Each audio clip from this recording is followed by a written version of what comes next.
Now time to bring a feature on the show today as we take this package. Just barely less than 24 hours ago, President Muhammadu Buhari launched the eNaira platform, making Nigeria the first African country to adopt a digital currency. Now, the eNaira is a culmination of several years of research by the Central Bank of Nigeria in advancing the boundaries of payment system. It is also expected to increase Nigeria's GDP by at least $29 billion over the next 10 years. TVC News State House correspondent Tai Amodu reports.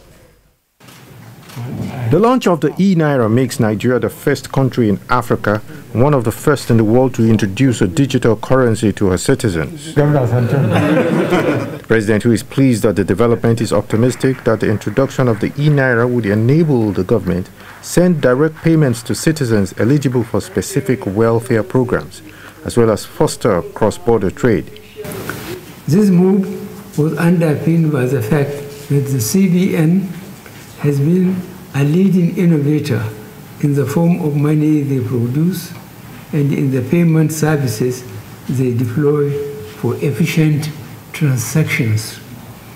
They have invested heavily in creating a payment system that is ranked in the top 10 in the world and certainly the best in Africa. He commends the governor of the central bank, Godwin Emefiele, his deputies and the entire team of staff who worked tirelessly to make the launch of Africa's first digital currency a reality. In his remarks, the CBN governor explained that eNaira is the digital equivalent of the physical naira, a legal tender in Nigeria and designed to secure safeguards and maintain the integrity of the financial system. Establish that a digital currency will drive a more cashless, inclusive, and digital economy and will complement the gains of previous policy measures and a fast-growing payments platform in Nigeria. He pledged that there will be strict adherence to the anti-money laundering and combating the financing of terrorism, AML-CFT standards, in order to preserve the integrity and stability of Nigeria's payment system.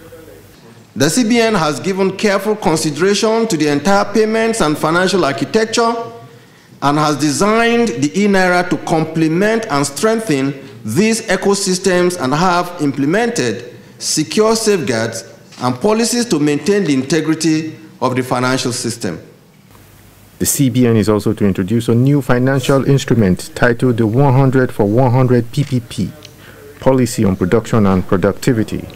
It will be anchored in the Development Finance Department under the direct supervision of the Central Bank Governor. Under this policy, the CBN would advertise, screen, scrutinize, and financially support 100 targeted private sector companies in 100 days, beginning from the 1st of November 2021, and roll over every 100 days with a new set of 100 companies whose names will be published in national dailies for Nigerians to verify and confirm. Tai Amodu, TVC News, Abuja. And now joining me to discuss this and much more, I have Alex Lightman, the chairman of Coinfield Exchange, who's joining me virtually. Good to have you on the breakfast show this morning, Alex. Good morning, David. Now, nice to meet you and to be on your show. Exactly. Barely 24 hours ago, we had an epic session. The Nigerian government unveiled the country's central bank digital currency, the eNaira. This is a first in Africa. How do you see all of this redefining business transactions in the country, financial inclusion? What does this mean really for the digital economy space in the West African region? We had well over 500 million eNaira. That's an equivalent of $1.21 billion worth of already minted eNaira. How do you see this redefining the ecosystem in the financial space? I think the eNaira builds upon Nigeria's leadership in digital assets and digital currencies.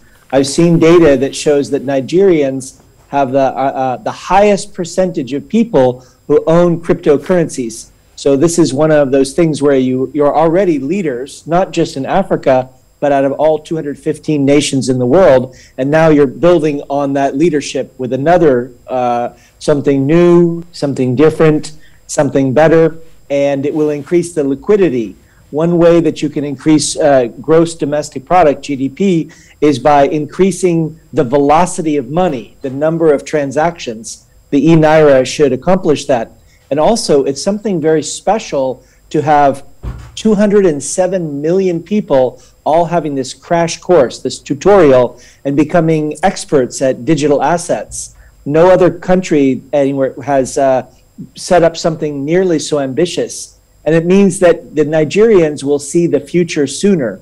There is a saying from William Gibson that the future is here, it's just not evenly distributed. So now Nigerians are going to see the future of the whole world as all currencies move towards central bank digital currencies and other digital currencies. Nigerians will be savvy. They'll be expert at this sooner. And I think it should increase the number of people who are doing transactions with Nigerians. I think it's a very good thing.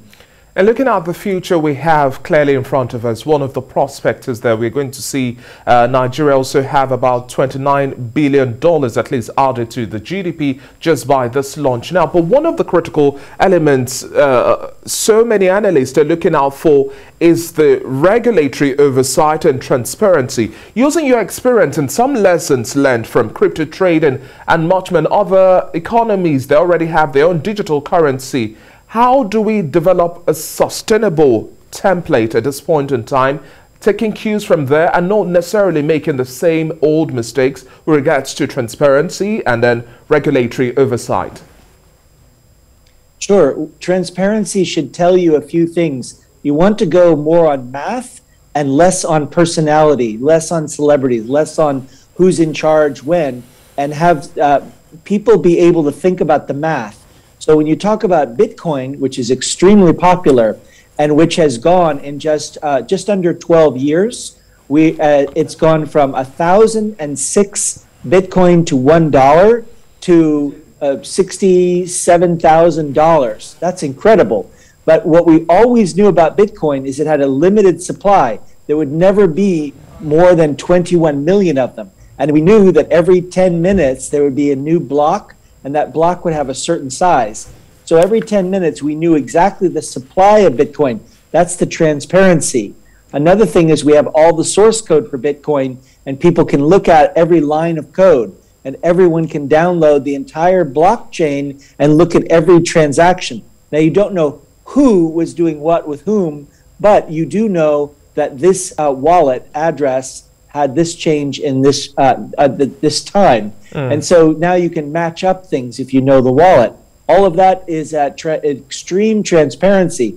So the Nigerian government should make sure that they are very clear about what's the supply going to be, because without knowing what the supply is going to be and what the demand is going to be, you don't know whether owning it will give you capital appreciation. I also think that the estimate of 29 billion extra for the Nigerian economy is a big underestimate. I think it will be much more than that, because Nigerians are so savvy, so smart about digital assets already, and if they see a chance to make money with money, then they will seize that opportunity.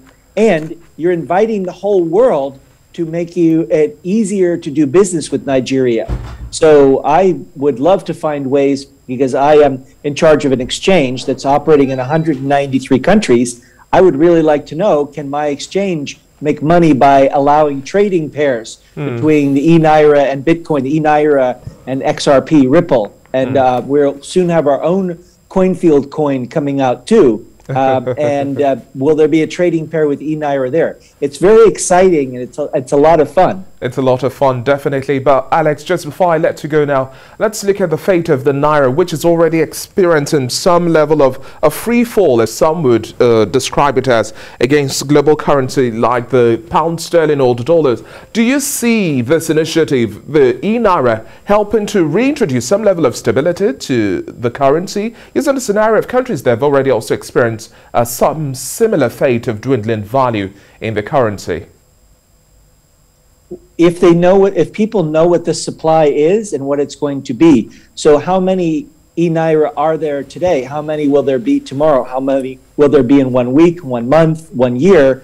And so if you know the supply, and that's the superpower of Bitcoin and other cryptocurrencies that have limited supplies, do you know what the supply is going to be? Because then you can make spreadsheets and you can make mathematical calculations.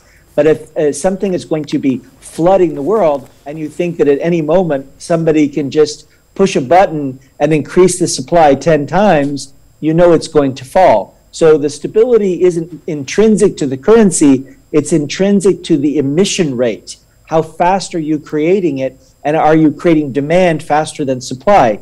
So it's not only important to know the supply, but you should also have marketing, you should have advertising, you should have propaganda and public relations and get publicity for this around the world. And if you do that, demand will increase faster than supply and the value will go up, and you have a fresh start. The Nigerian government has a fresh start with the eNaira for leadership.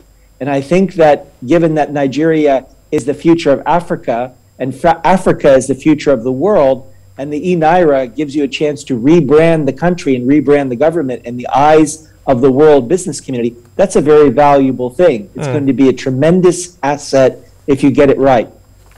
Well, thank you very much for your time on The Breakfast Show this morning, Alex Lightman. It's been a pleasure speaking with you. We keep our fingers crossed as to how well the eNaira gains its footing in the Nigerian business space. We've been speaking with Alex Lightman, the chairman of Coinfield Exchange. Thank you once again for your time.